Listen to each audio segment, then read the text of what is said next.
প্রতিবারের ন্যায় এবারও সিলেটে পবিত্র ঈদ উল ফিতরের প্রধান জামাত অনুষ্ঠিত হবে নগরের ঐতিহাসিক শাহী ঈদগাহ ময়দানে। এখানে সকাল 8:30টায় ঈদের প্রধান জামাত অনুষ্ঠিত হবে।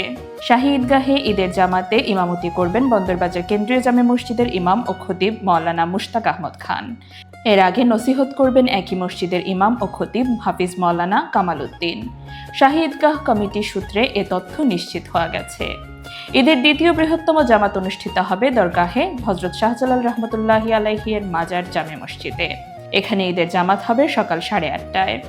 জামাতে ইমামতি করবেন শাহজালাল রহমতুল্লাহি আলাইহি মাজারের মসজিদের ইমাম ও খতিব হযরত মাওলানা আসজাদ আহমদ। সিলেট সরকারি আলিয়া মাদ্রাসা মাঠে আঞ্জুমানে খেদমত কোরআন সিলেটের উদ্যোগে ঈদ উল ফিতরের জামাত সকাল 8টায় অনুষ্ঠিত হবে।